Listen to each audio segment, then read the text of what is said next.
ایک کافر نے ایک بزرگ سے کہا، اگر تم میرے 3 سوالوں کا جواب دے دو تو میں مسلمان ہو جاؤں گا۔ پہلا سوال، جب ہر کام اللہ کی مرضی سے ہوتا ہے تو تم لوگ انسان کو ذمہ دار کیوں ٹھہراتے ہو؟ دوسرا سوال، جب شیطان آگ کا بنا ہوا ہے تو اس پر آگ کیسے اثر کرے گی؟ تیسرا سوال، جب تمہیں اللہ تعالیٰ نظر نہیں آتا تو اسے کیوں مانتے ہو؟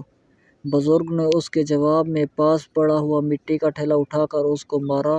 اس کو بہت غصہ آیا اور اس نے قاضی کی عدالت میں بزرگ کے خلاف مقدمہ کر دیا۔ قاضی نے بزرگ کو بلایا اور ان سے پوچھا کہ تم نے کافر کے سوالوں کے جواب میں اسے مٹی کا ٹھیلا کیوں مارا؟ بزرگ نے کہا، یہ اس کے تینوں سوالوں کا جواب ہے۔ قاضی نے کہا، وہ کیسے؟ بزرگ نے کہا، اس کے پہلے سوال کا جواب یہ ہے کہ میں نے یہ ٹھیلا اللہ کی مرضی سے اسے مارا ہے، تو پھر اس نے ذمہ دار مجھے کیوں ٹھہرایا ہے؟ اس کے دوسرے سوال کا جواب یہ ہے کہ انسان تو مٹی کا بنا ہے، پھر اس پر مٹی کے ٹھیلے نے کس طرح اثر کیا؟ اس کے تیسرے سوال کا جواب یہ ہے کہ اسے درد نظر نہیں آتا تو اسے محسوس کیوں کرتا ہے؟ اپنے سوالوں کے جواب سن کر کافر فوراً مسلمان ہو گیا۔